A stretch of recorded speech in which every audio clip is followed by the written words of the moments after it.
Bonjour, c'est Michel Drac. Aujourd'hui, je ne vous présente pas un livre, car aujourd'hui c'est un spin-off de la dernière revue d'actualité, spin-off consacré à la situation en Syrie.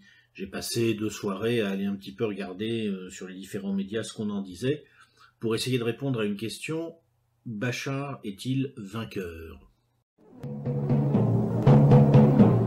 Alors, ce qui marque la situation en Syrie au début de l'année 2019, d'abord évidemment, c'est l'annonce du retrait américain par Donald Trump. Il semble que dans l'ensemble, les Américains soient sur le point de se désintéresser de la Syrie. Trump a annoncé que les États-Unis partaient. Il a clairement laissé entendre qu'il n'y aurait pas $1 américain pour la reconstruction. Apparemment, les Syriens n'ont rien à attendre des Américains, mais plus grand-chose à en craindre non plus, semble-t-il. On y reviendra, c'est pas aussi évident que ça. Le retrait américain, ou disons le désintérêt américain pour la Syrie, ouvre évidemment la porte à une solution politique dans le cadre du processus d'Astana piloté par la Russie. Le problème, c'est que la situation en Syrie est très complexe, car en fait, il y a 3 niveaux de conflit. Il y a un niveau local, un niveau régional et un niveau global. Et à chacun de ces niveaux, il y a au moins 3 conflits ouverts ou latents entre au moins 3 adversaires. En fait, la guerre de Syrie, c'est comme une poupée russe. À chaque fois que vous ouvrez une des guerres, vous trouvez une autre guerre enclose à l'intérieur. Donc la première chose à faire, sans doute, c'est de jeter un coup d'œil à la carte. On va regarder, juste pour se rafraîchir les idées, la carte de la Syrie telle que nous l'avions dressée il y a 6 mois, et puis ensuite, on verra ce qu'elle est devenue aujourd'hui. Alors si vous vous souvenez de ce que nous disions il y a 6 mois, en juin 2018, ce qui se passait, c'est que l'armée arabe syrienne était en train petit à petit de reconquérir le territoire syrien sans attaquer la zone sous contrôle kurde.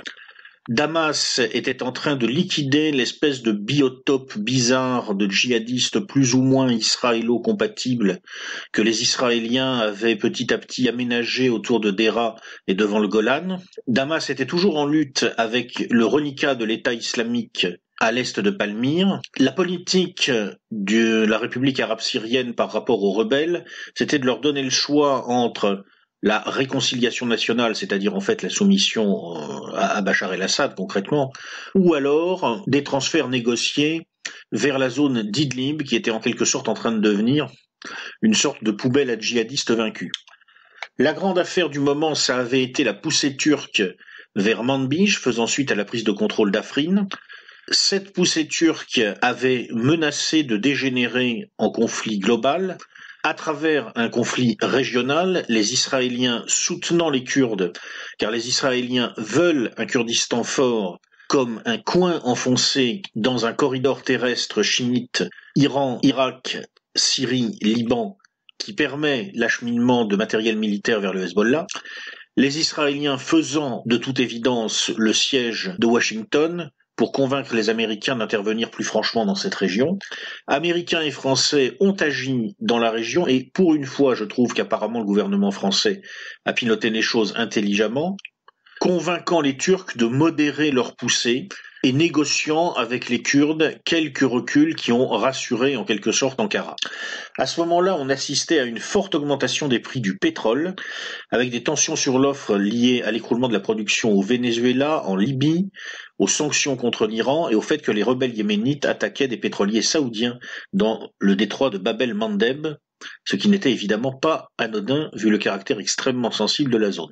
Alors si on regarde maintenant la carte, en janvier 2019, qu'est-ce qu'on voit? Eh bien, on voit que l'armée arabe syrienne a manifestement fini de nettoyer le biotope djihadiste israélo-compatible devant le Golan. On voit qu'il ne reste plus que des toutes petites poches de l'État islamique, un État islamique qu'on pourrait appeler résiduel en quelque sorte, à la fois à l'est de Palmyre dans la zone sous contrôle gouvernemental syrien et à l'est de Deir ez-Zor dans la zone sous contrôle kurde. On s'aperçoit aussi que le retrait américain va laisser les rebelles de l'armée syrienne libre basée à Al-Tanf un peu tout seuls. On peut constater que compter sur un soutien américain sur la longue durée, c'est pas un bon calcul. Quoi d'autre? Eh bien, dans le nord du pays, donc l'enclave rebelle d'Idlib est passée principalement sous le contrôle d'Al-Qaïda en Syrie. ce qui soulève un certain nombre de difficultés et un certain nombre d'interrogations sur les jeux auxquels se livrent exactement les États-Unis, la Turquie et l'Arabie Saoudite dans cette zone. On y reviendra. À Manbij, lorsque les Américains ont annoncé leur retrait, les Kurdes ont ouvert la porte à l'armée arabe syrienne qui, avec leur accord, est venue se déployer, en quelque sorte comme une force d'interposition, entre les troupes turques et les troupes kurdes. Quoi d'autre dans l'environnement proche ?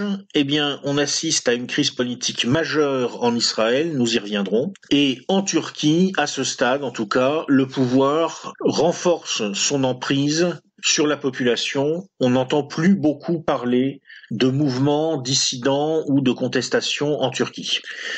La guerre de Syrie semble être en train de s'endormir. L'année 2018 a été la moins meurtrière dans le conflit depuis son éclatement il y a 7 ans. Le contexte autour de la Syrie semble aussi se calmer. On n'entend plus parler de menaces sur la route des pétroliers dans le détroit de Bab el-Mandeb. Le cours du baril est proche de son optimum économique, $50. Il semble en gros que ça a été toute la politique américaine de ces derniers mois de faire en sorte qu'il en soit ainsi. À l'échelle globale, nous sommes un peu en apesanteur avec des négociations en cours dans la guerre commerciale USA-Chine et USA-Europe. On peut remarquer que les Européens se sont organisés pour contourner les sanctions US sur le commerce avec l'Iran, ce qui confirme la fracture de l'espace atlantique. On parlera aussi de l'affaire Lafarge qui a rebondi en France, ce qui ne veut pas rien dire, ce qui soulève beaucoup d'interrogations. On peut signaler que les rebelles syriens ont été accusés par le régime d'avoir opéré une frappe chimique sur Alep, accusation qui a été appuyée par Moscou, ce qui fait que dans une inversion assez comique, ce sont les Américains qui ont accusé les Russes d'avoir mis en scène cette attaque chimique.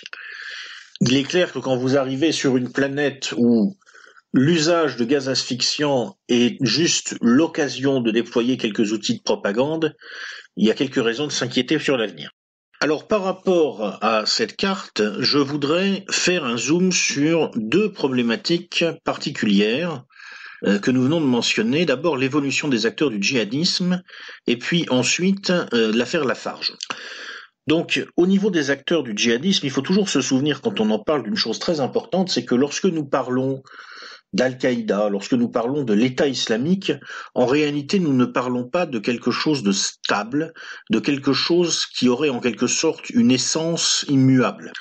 En fait, la guerre de Syrie a largement été conduite sur le terrain par des centaines de katibas relativement indépendantes, regroupant des dizaines de milliers de combattants dont l'affiliation à tel ou tel katiba pouvait d'ailleurs changer en cours de parcours. C'est extrêmement complexe. Il y a des katibas qui sont passés de l'État islamique à Al-Qaïda ou l'inverse. La distinction entre les djihadistes de l'État islamique et les djihadistes d'Al-Qaïda n'est pas possible en pratique.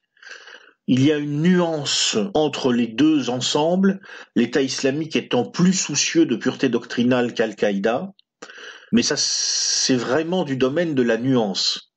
En théorie, Al-Qaïda était plutôt partisan d'un djihad global, dirigé donc en grande partie contre les Occidentaux, alors que l'État islamique était plutôt partisan d'un djihad local, dirigé d'abord contre les chiites.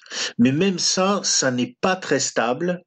Il semble qu'il y ait eu un renversement depuis quelque temps, avec un État islamique qui se retourne contre les Occidentaux, tandis que Al-Qaïda s'intéresse davantage au djihad local, avec comme conséquence que Al-Qaïda peut redevenir un allié pour les Occidentaux. En se centrant sur le djihad local, Al-Qaïda va orienter ses forces principalement contre l'axe chiite, donc va combattre l'adversaire principal de l'État hébreu dont les intérêts servent manifestement de boussole au moins à une partie des classes dirigeantes occidentales dans la région.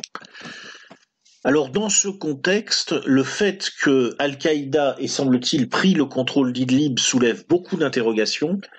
En principe, les Turcs s'étaient engagés à ce que l'enclave d'Idlib soit plutôt sous le contrôle de ce que j'aurais envie d'appeler leurs djihadistes à eux, et des troupes diverses pro-Turquie, une partie étant d'ailleurs turkmène, donc en réalité ethniquement apparentée aux Turcs. Ça n'est pas ce qui s'est passé. Alors est-ce que ça ne s'est pas passé comme ça parce que Ankara l'a décidé, avec en arrière-plan un projet machiavélien particulièrement subtil visant à déstabiliser à long terme la Syrie. C'est possible, mais c'est pas du tout certain. Il est aussi possible que les Turcs ne soient pas parvenus à obtenir dans l'enclave d'Idlib ce que eux espéraient obtenir réellement, et que les succès d'Al-Qaïda soient liés à l'habileté de son leader local, M. Al-Jolani. M. Al-Jolani est un type très intéressant.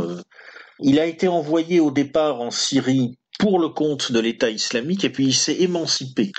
Et il est devenu le patron, en quelque sorte, d'un ensemble que nous appelons aujourd'hui Al-Qaïda en Syrie. C'est un type très habile, très malin. La légende voudrait qu'il se soit promené pendant plusieurs années à travers le territoire syrien en se faisant passer auprès des diverses factions pour un envoyé d'Al-Jolani. C'est-à-dire qu'il s'est fait passer pour quelqu'un qui était envoyé par lui-même, de façon à rester incognito, tout en négociant en son nom.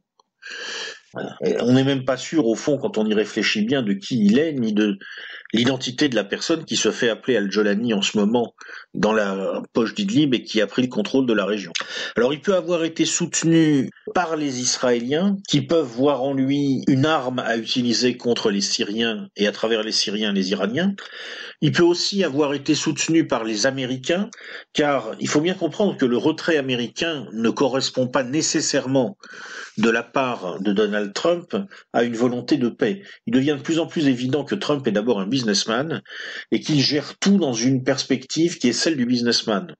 S'il est arrivé à la conclusion que le retour sur investissement de la présence militaire américaine en Syrie était négatif, il a dit on remballe et on ramène les boys à la maison.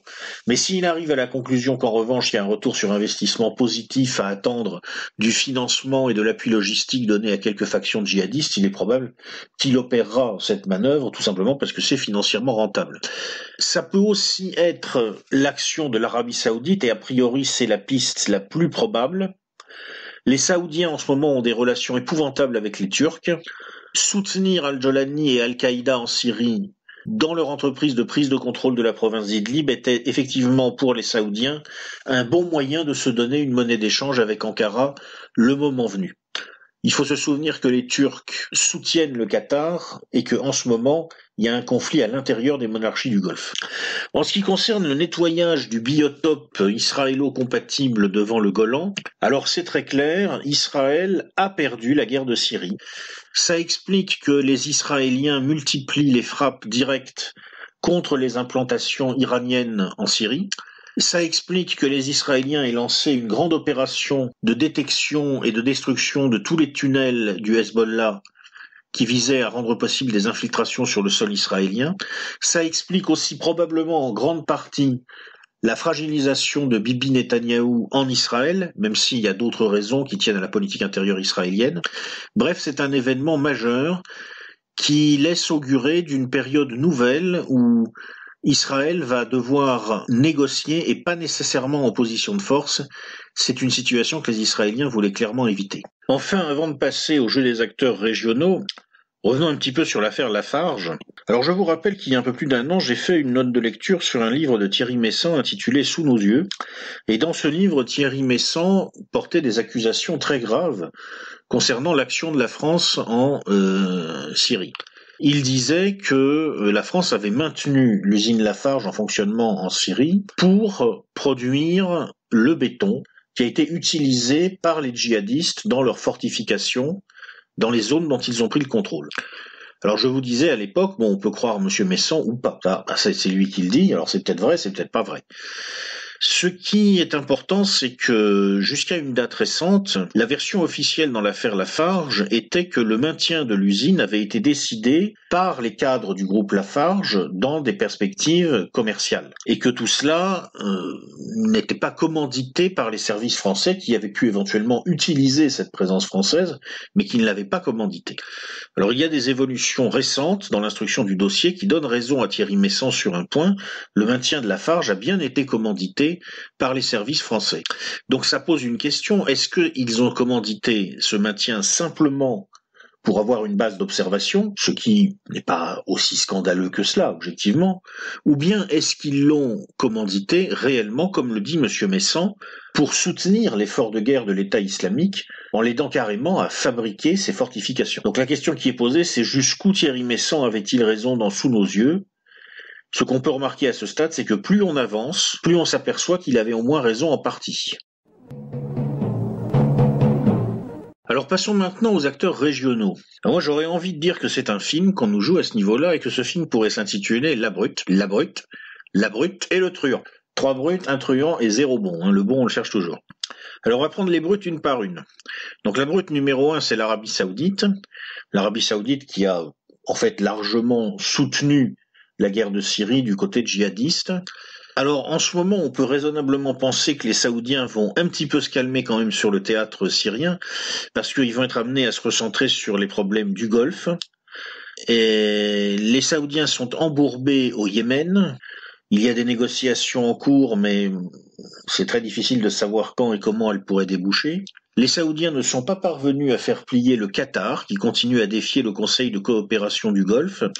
Le Qatar qui s'est maintenant ouvertement rapproché de l'Iran, un mouvement inattendu pour qui croit que la rupture entre sunnites et chiites est aussi importante que la propagande des deux parties ne veulent faire croire, mais qui est tout à fait logique compte tenu de l'histoire du Qatar. Le Qatar survit depuis des générations en jouant une politique de la bascule entre les grandes puissances qui l'entourent. Quant à l'Irak, on peut le mentionner au passage simplement pour dire qu'il est clairement condamné lui aussi à pratiquer une politique de la bascule. Les Américains ont récemment évoqué la possibilité d'utiliser leur base en Irak en vue de contrôler les mouvements de l'Iran. Le gouvernement irakien a fait savoir que ça n'était pas du tout le projet. Le gouvernement irakien a également négocié avec les États-Unis des exemptions concernant les sanctions contre le commerce avec l'Iran. Il faut dire que l'Irak est devant une situation paradoxale. Le pays est redevenu le deuxième producteur de pétrole de l'OPEP. Il reste toujours aussi riche en or noir. Mais en même temps, il y a une crise économique très dure qui sévit, la reconstruction va être compliquée, l'État islamique a démoli en grande partie le nord du pays, il y a des problèmes de sécheresse qui ne font que s'accroître. Une note de contexte très importante sur cette région, c'est que partout, la soif progresse. Le stress hydrique augmente constamment. C'est une région qui, si les prédictions climatiques les plus pessimistes s'avèrent fondées, est voué à la désertification d'ici quelques décennies. Donc tout ce monde va commencer probablement à s'intéresser de plus en plus à soi-même et avoir de moins en moins de ressources à consacrer à aller semer le chaos un peu à gauche à droite, et c'était surtout ces dernières années en Syrie. Passons à la brute numéro 2, c'est-à-dire la Turquie. Bon, au niveau régional, le jeu des Turcs est relativement clair, ils veulent sécuriser leurs frontières sud en empêchant l'installation d'un pouvoir kurde hostile, ce qui est logique et compréhensible de leur part. Clair aussi au niveau régional leur positionnement contre l'Arabie Saoudite. On peut se demander si on n'assiste pas à une réactivation des réseaux des frères musulmans à travers l'alliance Turquie-Qatar à laquelle de plus en plus on peut accoler l'Iran par-delà l'opposition chiite-sunnite.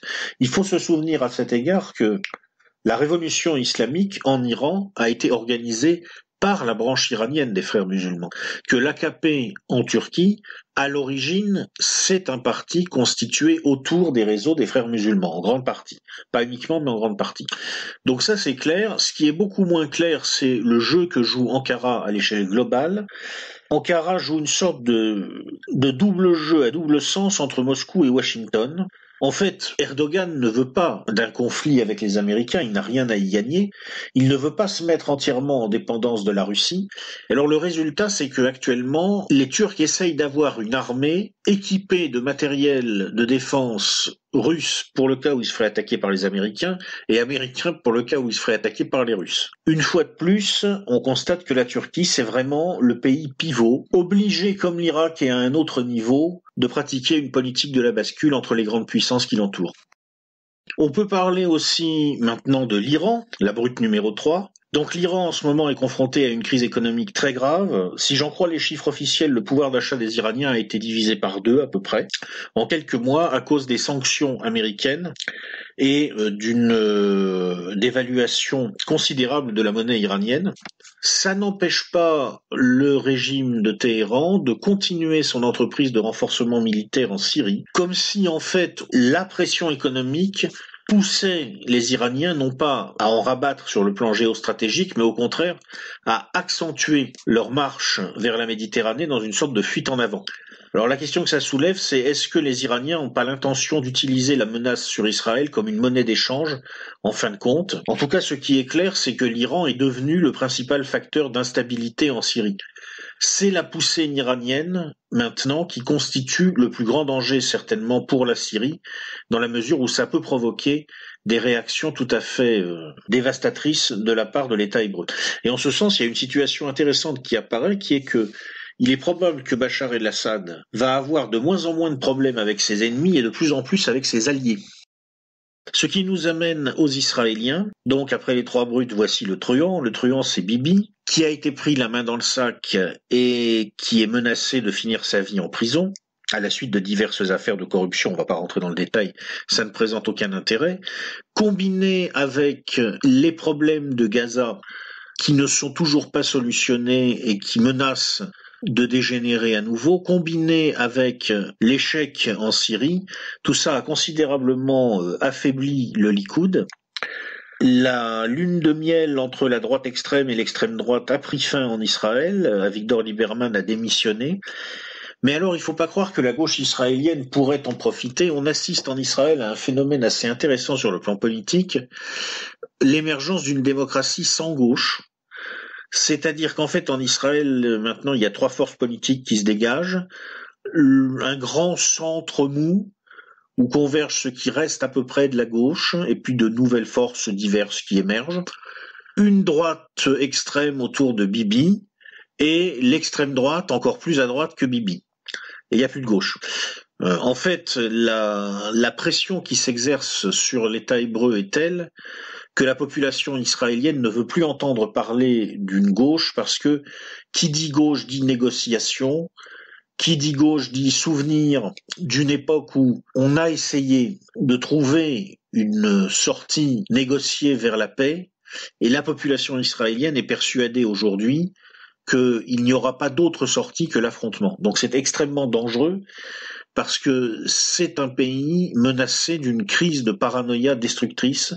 Et je rappelle que l'État d'Israël est équipé, selon les experts, on estime entre 200 et 300 têtes nucléaires. Ce qui renforce évidemment la paranoïa israélienne, c'est que les Israéliens ont l'impression, d'ailleurs peut-être pas tout à fait infondée, d'avoir été trahis par les USA et par la Russie. Trahis par les USA puisque Trump quitte la Syrie, et trahi par la Russie puisque, contrairement à ce qu'espéraient les Israéliens, Poutine a en quelque sorte donné l'autorisation à Bachar el-Assad de reconquérir les territoires devant le Golan. Les Israéliens ont récemment provoqué un incident aérien très grave. Un avion russe a été abattu avec, je crois, 16 personnes à bord, si ma mémoire est bonne. Les avions israéliens s'étant dissimulés en quelque sorte derrière lui pour conduire un raid en Syrie. Israël a voté récemment la résolution de l'ONU condamnant l'occupation de la Crimée par la Russie. Bref, Tel Aviv, qui donnait l'impression, il y a encore quelques mois, de pouvoir s'appuyer à la fois sur Washington et sur Moscou, est en train de se rendre compte qu'en fait, il peut peut-être s'appuyer sur aucun des deux. On verra plus loin, quand on parlera des acteurs globaux, que la porte de sortie que les Israéliens cherchent en ce moment les oriente de plus en plus clairement vers la Chine.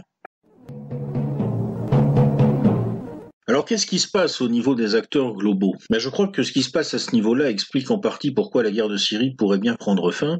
En fait, la Syrie est de moins en moins cruciale. Le basculement turc a créé une nouvelle donne sur les gazoducs. Si ce basculement devait se confirmer, le territoire syrien ne serait plus du tout incontournable pour faire passer des gazoducs, ou d'une manière générale pour créer une route commerciale, entre l'Iran et l'Europe. Simultanément, on a une région qui est en cours d'effondrement, comme je vous le disais, entre autres pour des raisons climatiques, et qui donc est a priori assez peu intéressante en termes économiques. Mais en fait, la seule question qui doit encore préoccuper les grandes puissances sur la Syrie, c'est la question de la stabilité. Il s'agit d'essayer de faire en sorte que la Syrie ne soit pas un foyer d'instabilité. Enfin, en tout cas, du point de vue des Russes, c'est l'objectif. Évidemment, du point de vue des Américains, ça peut être un autre objectif qui prédomine. Certains Américains peuvent imaginer de créer délibérément le chaos en Eurasie pour affaiblir leurs concurrents eurasiatiques, et pour ça, effectivement, un foyer d'instabilité comme la Syrie peut être précieux. Ce qu'on voit très bien, c'est que l'Occident est désuni.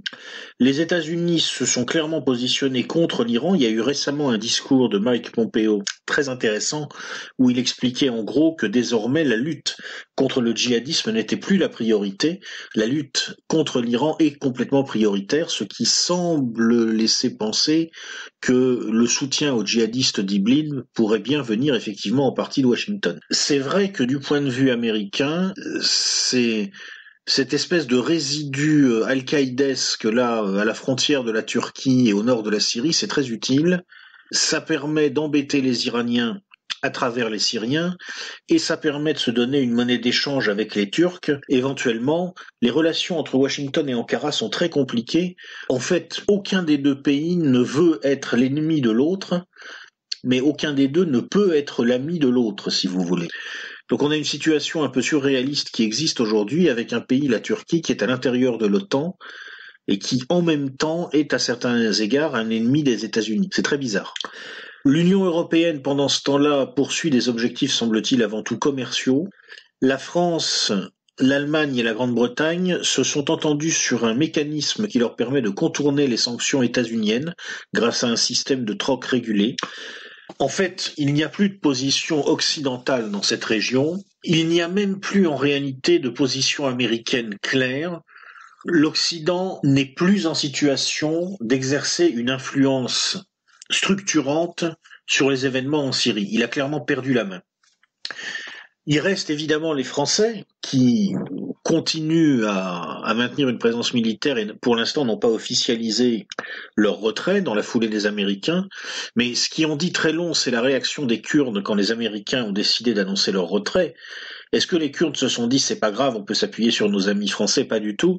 Ils ont contacté Damas pour obtenir que l'armée arabe syrienne se déploie dans les environs de Minbej pour empêcher les Turcs d'avancer.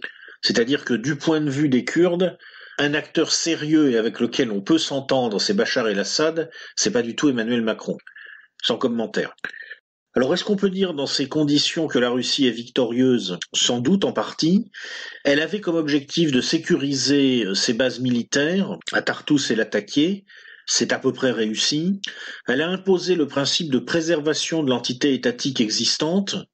C'était son objectif de départ, c'est réussi, et le processus d'Astana qu'elle a impulsé avec la Turquie et l'Iran semble de facto être en train de s'imposer comme le processus par lequel la situation syrienne va être stabilisée. Donc on peut dire probablement que la Russie est victorieuse. Mais cela dit, la victoire russe ne doit pas dissimuler que l'acteur qui est en embuscade et qui est vraiment en réalité le plus structurant dans la région à moyen terme, c'est la Chine. Pékin est pratiquement devenu une sorte de parrain maintenant pour l'Égypte. L'Égypte qui va au-devant de très très très grandes difficultés économiques et qui a absolument besoin d'être intégrée dans le projet chinois des nouvelles routes de la soie, c'est en cours.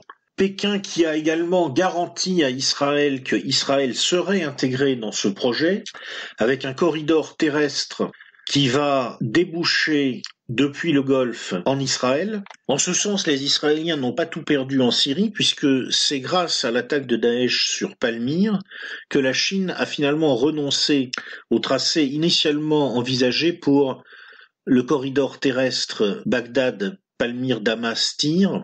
Le Shanghai International Port Group a acheté la concession d'exploitation des ports d'Haïfa et d'Ashdod, une situation qui va probablement amener les Chinois à devenir, avec les États-Unis, coprotecteurs de l'État hébreu. Dans la mesure où les Chinois sont finalement les seuls grands clients qui vont rester pour le pétrole iranien et le gaz iranien avec les Indiens, on peut penser que, au-delà des implantations militaires iraniennes en Syrie, Téhéran va bien être obligé dans ces conditions, à un certain moment, de renoncer à ses projets d'attaque sur Israël. Alors voilà, on a à peu près fait le tour maintenant des différents niveaux, alors, de façon très superficielle bien sûr. En fait, qu'est-ce qu'on voit s'agissant de la question Bachar? Est-ce qu'il a gagné, est-ce qu'il n'a pas gagné? C'est un peu trop tôt pour le dire, il faut laisser le point d'interrogation. Mais quand même, c'est bien embarqué pour lui. Et c'est intéressant de se demander pourquoi. Pourquoi est-ce que, apparemment, la République arabe syrienne va continuer à exister, même si ça sera probablement sous une forme différente, avec vraisemblablement un confédéralisme avec les Kurdes, ou peut-être un fédéralisme, ça c'est des choses qui vont se décider dans les mois qui viennent. Eh bien, essentiellement parce que Bachar el-Assad est utile à l'intérieur d'un système qui le dépasse. C'est-à-dire que, même si bien sûr sur le terrain, les combattants de l'armée arabe syrienne et les différents groupes pro-régime ont remporté des victoires, en pratique, si Bachar el-Assad n'avait pas été sauvé par les Russes, il ne serait plus là. Qu'est-ce qui fait qu'aujourd'hui il a de bonnes chances de faire partie de la solution? C'est que c'est un acteur stabilisant dans une région du monde où, dans l'ensemble, aujourd'hui, les forces les plus structurantes, semble-t-il donc les Russes et les Chinois, cherchent la stabilité. Parce que c'est leur intérêt que l'espace eurasiatique soit stabilisé, en particulier que les marges, le Rhineland du continent eurasiatique, soient stabilisées. Au fond, Bachar el-Assad risque d'avoir gagné en étant parvenu à ne pas perdre suffisamment longtemps pour laisser passer une phase où beaucoup d'acteurs structurants avaient intérêt à l'instabilité, jusqu'au moment où, à nouveau, les acteurs structurants ont besoin de la stabilité, et donc il va probablement s'imposer comme une solution. Alors il y a une leçon à en tirer, certainement. La leçon principale, c'est que aujourd'hui, on ne peut pas penser les luttes intérieures des pays autrement qu'en termes géopolitiques. Ça n'a pas de sens. C'est-à-dire que dans un monde où tout est interconnecté, même quand les conflits intérieurs deviennent directs, frontaux, ultra-violents, et dans le genre on peut difficilement faire mieux que ce qui s'est passé en Syrie, même là, en réalité, on continue toujours à négocier, et les négociations sont constamment surdéterminées par des acteurs régionaux, eux-mêmes surdéterminés par des acteurs globaux. Je pense que c'est une leçon à bien intégrer, en particulier quand on réfléchit aux évolutions éventuelles de la politique intérieure française dans les années qui viennent. Voilà, comme disait l'autre, à bon entendeur, salut. La prochaine vidéo, un petit peu longue, sera consacrée à une note de lecture. Ce sera une note de lecture sur un livre consacré lui-même à Madame Anne Hidalgo, un livre intitulé « Notre drame de Paris ». On va bien se marrer. Ce ne sera pas une note de lecture très fouillée, je vous préviens, il n'y aura pas de planche, de support, truc compliqué, c'est à la bonne franquette. Petite exécution entre copains, si vous voulez. Bon. Et puis ensuite, plutôt avant, je ferai une petite vidéo sur une question qu'on m'a posée à propos de ma cartographie de la vie politique française, sur le positionnement du Rassemblement National et de France Insoumise par rapport à l'euro, la question de l'euro. Voilà. Et je vous dis donc à bientôt.